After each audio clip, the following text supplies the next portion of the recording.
бар. Алдарыңда бүгін Астананың көңілді тапқырлар театры. Базар жоқ.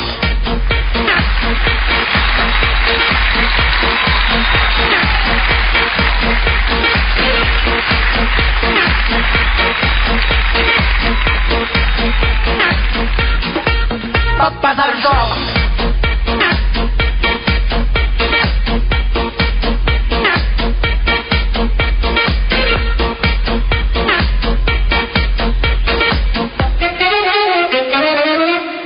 Жаңа театр, жаңа бағыттамыз, ұсынамыз бүгін халыққа біз. Әзілменен әнге бөлек тоғы, қарсы алыңдар біздің жігіттер. Базар жоқ.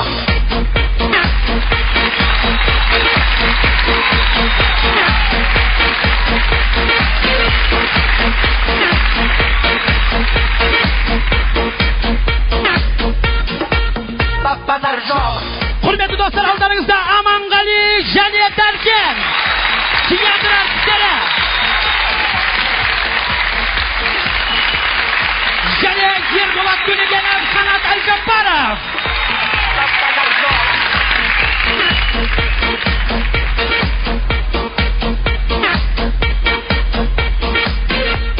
Алдарыңызда Олжас және әрине Шапалақ қошеметтеріңіз Бақытжан.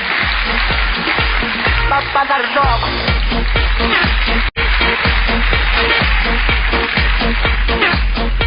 Және театр әртістері Қайрат, әрине Нұржан Тутов. Базар жоқ.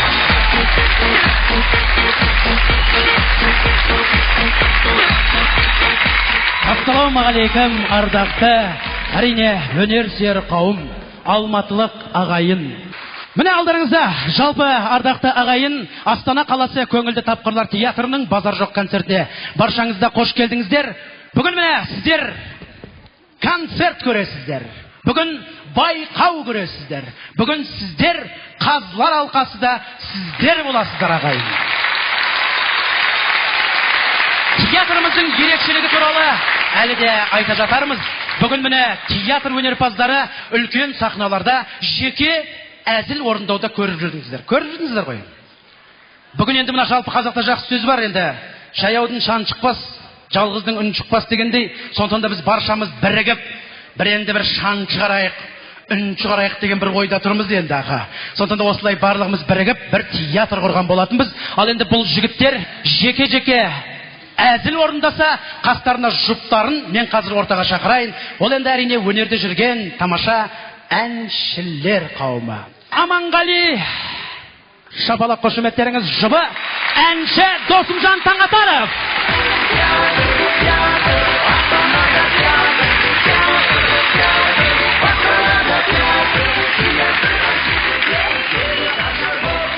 Ерболат Төлегенов, оның жұбы тамаша әнші астаналық Медет Шайкелов.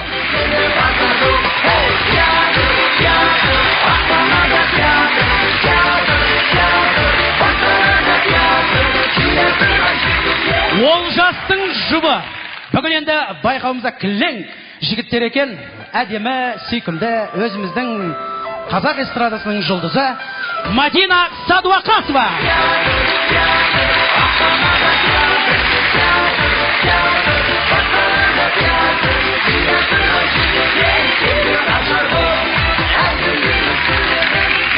Тамаша әзіл сақшы Нұржан Тутовтың әрине жұптары ол белгілі тамаша топ Орда тобы. Шапалақ қошеметтеріңіз құрметті.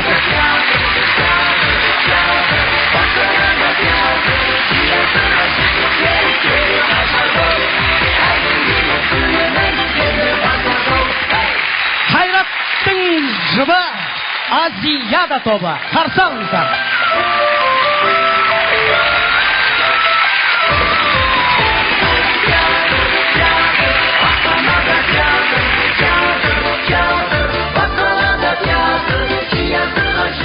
Ал біздің парадисіміз Бақытжан Қасымовтың жұбы, ол әрине Меломен тобы.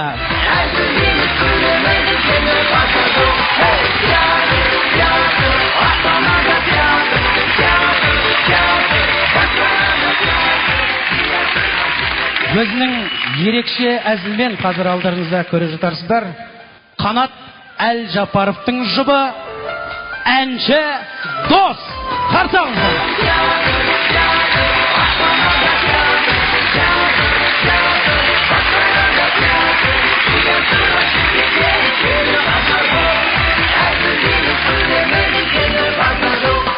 Ал енді Дәркеннің жұбы Бәйтерек тобы. Қарсы алыңыздар.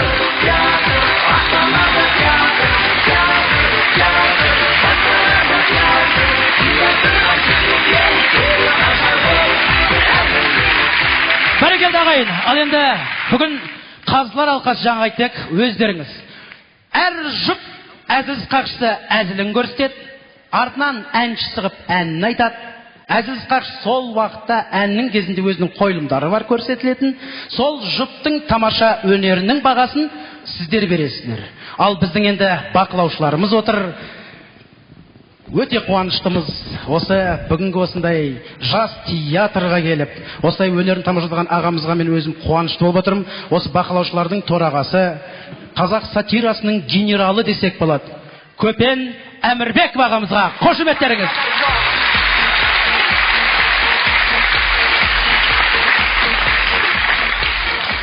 Жалпы осы ағаларымызға қарап өссек, осы ағаларымыз келіп бізге бағасын беріп отса, бізде содан асқан бақыт жоқ деп ойлаймыз. Шаншар театрының директоры Уәлибек Әбдірайымов ағамызға қошеметтеріңіз.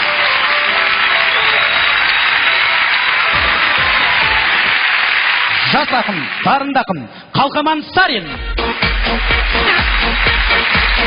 және айтыскер ақын Талант Арынғали шапалақ қошеметтеріңіз.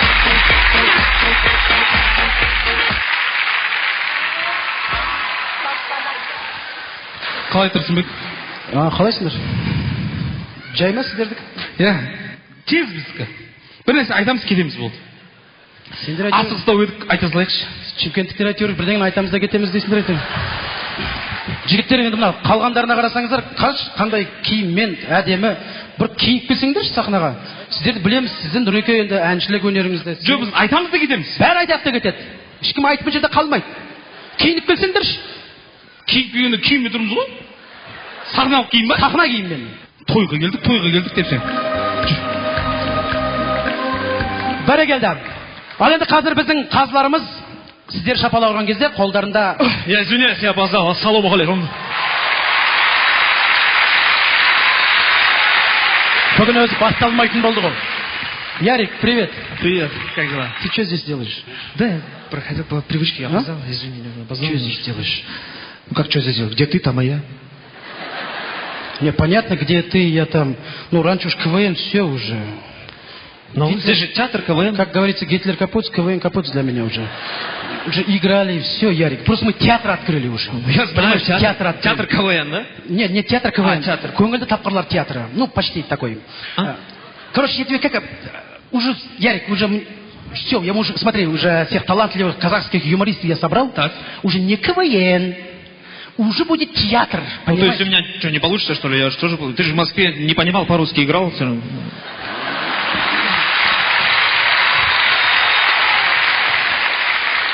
Я думаю, у меня тоже получится. Ярик, я понимаю, но тогда КВН был, понимаешь? Но тогда не театр же там КВН. Здесь... Қанат. Что? Түсіндірші өзің, мен түсіндіре алмай тұрмын. Ярик. Ярик, кызылординский пацан, значит, крыш. Так, Ярик, это театр. Вот театр. Драматеатр нет. Казахша театр. Тек күліп жүретін театр. Я не могу понять, что? Что болғанда? Ярик, я тебе как объяснить тебе? Сейчас, қалай айтсам екен, бір былай айтсақ театр, қазақша драма тұрмыш, өзім әлгім келді. Что? Вы про это? Что про это? Нет, ребята, здесь вы не правы, конечно.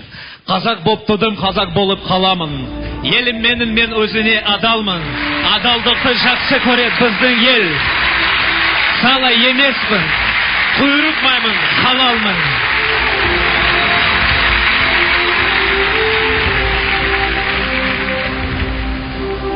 Бәрекелді театрымыздың 9-шы жұбы Ярослав Мелехин. Шапалақ қошеметтеріңіз. Әрине, баршаңызға айтарымыз, жігіттер, базар жоқ. Базар жоқ. Дайындалайық. Астана қаласында да концерттер беріп жүрдік енді. Сөйтсек Алматыға бермесек болмайды екен. Өйткені алматылық көрерменнің алдынан қаншама театр шықты, қаншама осындай үлкен ағаларымыз шықты. Мына Алматыға концерт қоймасаң, как будто бір тойда беташар болмаған той секілді де бізде. Бір шымылдық ашылмаған театр секілді болып жүрдік.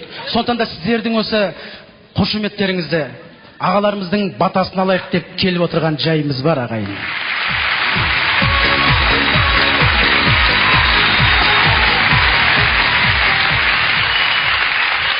Жаңа айтып отырып, ерекшелігі жеке орындаушыларда.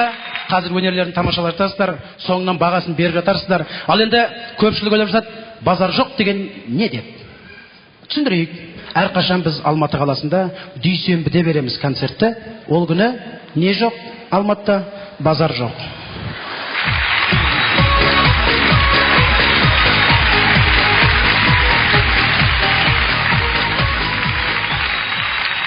Жалпы енді бұл жігіттердің барлығы, біз бәріміз ауылда өскенбіз ғой.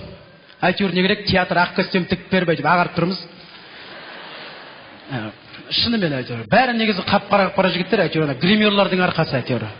Бәріміз қап-қара домаланған ауылдың жігіттеріміз. Осы залда да бар шығар негізі ауылдағы жігіттер, ауылда өскен жігіттер бар шығарсыздар, е? Мына ауылдан шыққан жігіттер бар ма? Қолдарыңызды көтеріңіздер. Негіз көп жігіттер қолдарын көтермейді, қыздарын алып келіп отырған шығар, городскоймен деп аха. Қыздар болса көтереді олар енді, өйткені жалпы біз ауылда өскен деп жатады. Мен өзім мына қалаға келген кезде көрдім ғой. Таң қалам. Бір тойға барасың, жиынға барасың жаңағы. Сөйтсем, столдар тұрады да, мынау құдалардың столы, мынау ағалардың столы, мынау аналардың столы, мына столға тимей бастықтардың столы. Анау. Сөйтсем, мынау кімнің стол десем, этот стол для детей деп қояды. Сөйтсем, қалада да балдар келіп отырады екен столдың басына. Детейлар келіп отырады кәдімгідей. Детейлар үлкен адамдар секілді кәдімгі. Детейлар тосы айтады, как положено. Ауылда ондай бар ма? Ауылда қонақ келген дастархан басына жақындап көр. Өзінше біреу шақырғандай столдың басына келіп бүйтіп отырайын деп жатсаң, кет ана жаққа бар, сосын жесіңдер. Жабесті. Ана жақтың өзі 4-4 квадрат метр. Ол жақта 44 бала. Ол бөлмеде ауа жоқ. Главный әйтеуір внимание қонақта. Өліп жатсың ба, тірісің ба, тойдың соңынан білет оны аха. Арасында есікті ашып басын шығарып демалып алайын сен. Жабесті!